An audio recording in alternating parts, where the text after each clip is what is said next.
Hakim berpendapat bahwa permohonan pra-peradilan dari pemohon adalah dinyatakan tidak dapat diterima.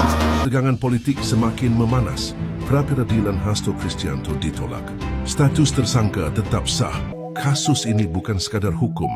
Ini pertarungan politik tingkat tinggi. Siapa yang akan tersungkur dan siapa yang akan selamat. Kita patut bersyukur, ya. Alhamdulillah, Rabbil Alamin kepada Allah Subhanahu Wa Taala atas putusan hakim. Yang menarik adalah Mas Hasto sudah membuat puluhan video.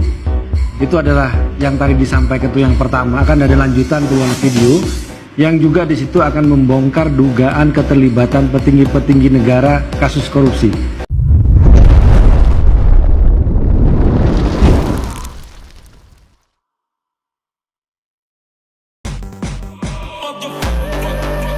Hakim berpendapat bahwa permohonan pra-peradilan dari pemohon adalah dinyatakan tidak dapat diterima. Menimbang oleh karena permohonan pra-peradilan pemohon dinyatakan tidak dapat diterima, maka pemohon dibebani untuk membayar biaya perkara yang timbul karena permohonan ini yang jumlahnya akan ditentukan dalam amar putusan di bawah ini. Perhatikan Undang-Undang Nomor 8 Tahun 2001 tentang Kitab Undang-Undang Hukum Acara Pidana. Ketegangan politik semakin memanas. Pra-peradilan Hasto Kristianto ditolak. Status tersangka tetap sah. Namun di balik kasus ini, ada fakta yang lebih mengejutkan. Hakim menegaskan, KPK telah bertindak sesuai prosedur. Tapi apakah Hasto akan diam menerima nasibnya? Di sisi lain ada bocoran informasi yang bikin heboh. Hasto diduga mengetahui aliran uang besar dari tersangka AJK, tokoh utama dalam kasus Judal Komdiki. Dan ini lebih dari sekadar skandal biasa. Sumber menyebutkan AJK menyetor duit haram ke anak seorang petinggi negeri ini, yang juga anggota DPR RI. Dan Hasto tahu semuanya. Jika Hasto benar-benar diadili dan dipenjara, akankah ia membuka rahasia besar? Akankah ia menukar kebebasannya dengan bukti aliran dana haram? KPK kini berada di tengah badai politik. Apakah mereka akan menggali lebih dalam? Ataukah ada kekuatan besar yang berusaha menghentikan penyelidikan? Kasus ini bukan sekadar hukum. Ini pertarungan politik tingkat tinggi. Siapa yang akan tersungkur dan siapa yang akan selamat. Ada 7 ahli hukum pidana yang sudah dihadirkan.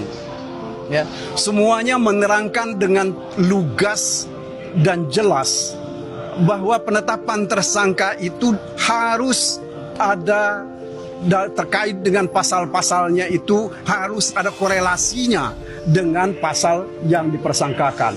Selain itu, bukti permulaannya itu harus substantif dan juga merupakan delik inti dari pasal yang dipersangkakan. Nah, kalau seandainya itu dalam pertimbangan tadi yang dikemukakan oleh majelis, tentu kami akan dengan senang hati menerimanya. Tetapi itu sama sekali tidak didengar, tidak diucapkan oleh majelis yang terhormat ini. Meskipun dia sudah menyebut tadi sejumlah ahli sudah dihadirkan, akan tetapi apakah pendapat ahli itu sama sekali tidak dipertimbangkan? Seolah-olah kalau buat saya, ya, ini adalah bentuk pelecehan baru terhadap proses persidangan ini. Juru bicara KPK, Tessa Mahardika, mengatakan keputusan membuktikan KPK sudah bertindak objektif dalam penetapan tersangka Hasto. Tessa pun menyebut ke depan proses penyidikan terus berlanjut. Sebelumnya, KPK menetapkan Hasto sebagai tersangka atas dugaan suap dan perintangan penyidikan berkaitan dengan politisi PDIP Harun Masiku.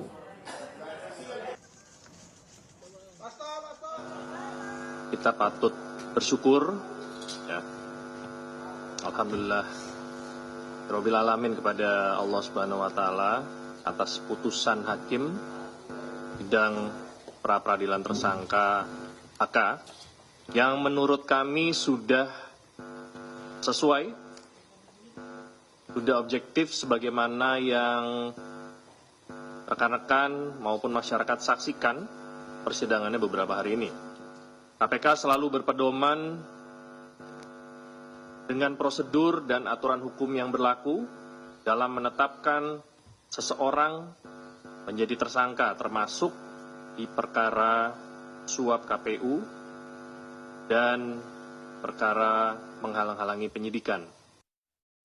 Saudara Komisi Pemberantasan Korupsi mengapresiasi putusan Pengadilan Negeri Jakarta Selatan yang menolak gugatan pra-peradilan Sekjen PDIP Hasto Kristianto atas penetapannya sebagai tersangka. Juru bicara KPK Tessa Mahardika mengatakan keputusan membuktikan KPK sudah bertindak objektif dalam penetapan tersangka Hasto.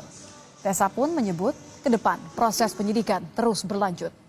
Sebelumnya KPK menetapkan Hasto sebagai tersangka atas dugaan suap dan perintangan penyidikan berkaitan dengan politisi PDIP Harun Masiku.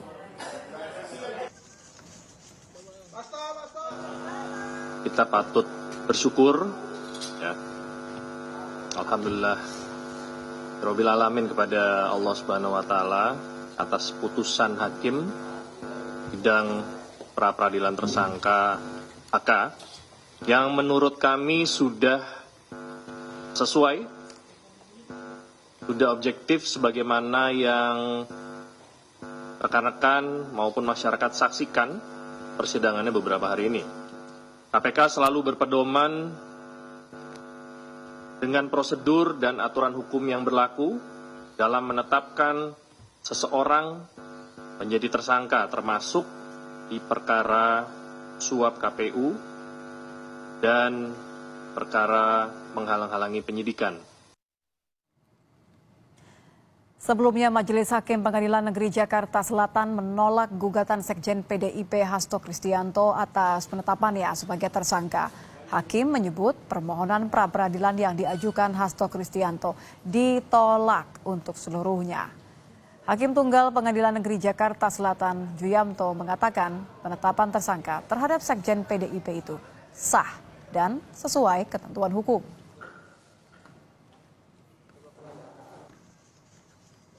Hakim berpendapat bahwa permohonan pra-peradilan dari pemohon adalah dinyatakan tidak dapat diterima. Menimbang boleh karena permohonan pra-peradilan pemohon dinyatakan tidak dapat diterima, maka pemohon dibebani untuk membayar biaya perkara yang timbul dalam permohonan ini yang jumlahnya akan ditentukan dalam amar putusan di bawah ini. Memperhatikan Undang-Undang Nomor 8 Tahun 81 tentang Kitab Undang-Undang Hukum Acara Pidana. Karir politik Hasto Kristianto benar-benar berakhir. Jika status tersangka ini tetap, itu berarti jelang Kongres PDIP adalah untuk melengsarkan Hasto Kristianto sebagai sekjen. Inilah karir politik Hasto Kristianto.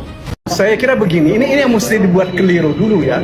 Permohonan kami ini tidak dapat diterima, tapi ada satu sisi tadi keterangan dari pertimbangan dari majelis tadi bahwa antara perbuatan menghalang-halangi penyidikan ini meskipun dia tidak katakan ini diterima, tetapi tidak berdasarkan bukti permulaan yang cukup.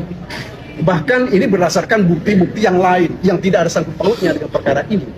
Nah ini ambigu ya, yaitu seperti kata Bang Mulya tadi, ini adalah bentuk pembodohan baru ya dari putusan dan dari proses peradilan kita ini. Saya kira apa yang hendak kami lakukan tentu dalam minggu depan pasti kami akan sampaikan kepada kawan-kawan, kami akan terbuka apa yang hendak kami lakukan. Apakah akan kami ulangi lagi dengan mengajukan dua permohonan, tentu nanti kita akan sampaikan. Ya. Sebab sekali lagi kami tidak melihat apa yang disampaikan oleh majelis hakim ini tidak mencerminkan apa yang dia kehendaki di dalam persidangan pertama yang dia menghendaki ada pergulatan intelektual, perdebatan intelektual dalam persoalan ini. Tetapi dia memutus dengan cara yang nggak jelas ya bagaimana caranya menilainya, apakah itu intelektual atau tidak. Tetapi saudara-saudara bisa mendengar pertimbangan tadi tidak punya alasan, alasannya teknis dan administratif. Sebenarnya ini tidak sepatutnya itu dilakukan. Saya kira artinya penegasan aja Pak sikap dari kubunya Mas Hasto membuka opsi untuk mengajukan dua laporan ya. Itu salah satu di antaranya yang kami pertimbangkan ya. Tapi ini juga tergantung dengan Mas Hasto. Apakah juga mungkin ada tindakan-tindakan hukum yang lain, tentu juga akan kita pertimbangkan. Okay. Terhadap eksepsi termohon A2 tersebut beralasan hukum dan patut dikabulkan. Menimbang bahwa berdasarkan berbagai pertimbangan hukum sebagaimana di atas, hakim berpendapat bahwa oleh karena eksepsi pada A2 dikabulkan, maka terhadap eksepsi termohon yang lain dan selebihnya tidak perlu dipertimbangkan dan diberi penilaian hukum. Menimbang oleh karena eksepsi termohon dikabulkan, maka terhadap pokok perkara ini tidak perlu dipertimbangkan dan diberi penilaian hukum lagi. Sehingga dengan demikian, hakim berpendapat bahwa permohonan pra-peradilan dari pemohon adalah dinyatakan tidak dapat diterima. Menimbang oleh karena permohonan pra-peradilan pemohon dinyatakan tidak dapat diterima, maka pemohon dibebani untuk membayar biaya perkara yang timbul dalam permohonan ini, yang jumlahnya akan ditentukan dalam amar putusan di bawah ini. Memperhatikan Undang-Undang Nomor 8 Tahun 81 tentang Kitab Undang-Undang Hukum Acara Pidana, Undang-Undang Nomor 30 Tahun 2002 tentang KPK yang diperbarui dengan Undang Nomor 19 Tahun 2011 tentang perubahan kedua atas Undang-Undang 30 Tahun 2002 tentang KPK serta peraturan lain yang bersangkutan. Mengadili, mengabulkan eksepsi dari termohon. 2, menyatakan permohonan pra-peradilan pemohon kabur atau tidak jelas. Menyatakan permohonan pra-peradilan pemohon tidak dapat diterima. Membebankan biaya perkara kepada pemohon sejumlah nihil. Demikian diputuskan pada hari Kamis tanggal 13 Februari 2022 oleh Juyanto, Hakim Pengadilan Negeri Selatan kelas 1A khusus, dan diucapkan dalam sidang terbuka untuk umum pada hari dan tanggal itu juga oleh hakim tersebut, dibantu Ijat Mokaisa Panitera Pengganti pada Pengadilan Negeri Jakarta Selatan tersebut, dihadiri kuasa pemohon dan kuasa termohon. Demikian putusan sudah diambil. Maka persidangan dalam perkara pra-peradilan nomor 5 atas nama pemohon Hasto Kristianto dinyatakan selesai dan ditutup. Dan yang menarik adalah Mas Hasto sudah membuat puluhan video. Itu adalah yang tadi disampaikan itu yang pertama, akan ada lanjutan puluhan video yang juga di situ akan membongkar dugaan keterlibatan petinggi-petinggi negara kasus korupsi. Dan ini video-video nanti itu kalau diliris akan menggemparkan, akan mengubah peta pemberantasan korupsi, opini publik, dan luar biasa karena yang akan disebut nama-namanya dan bukti-buktinya nanti sungguh mencengangkan. Dan saya sudah menonton beberapa video tersebut dengan bukti-bukti yang sudah ada. Baik, pra-peradilan ditolak dan Pak Hasto tetap menjadi tersangka. Akankah bom tersebut akan segera diledakkan oleh Pak Hasto? Menarik ditunggu dan menarik dinanti bagaimana langkah selanjutnya oleh Pak Hasto yang akan dilakukannya. Mungkin cukup sekian dari saya. Wassalamualaikum warahmatullahi wabarakatuh.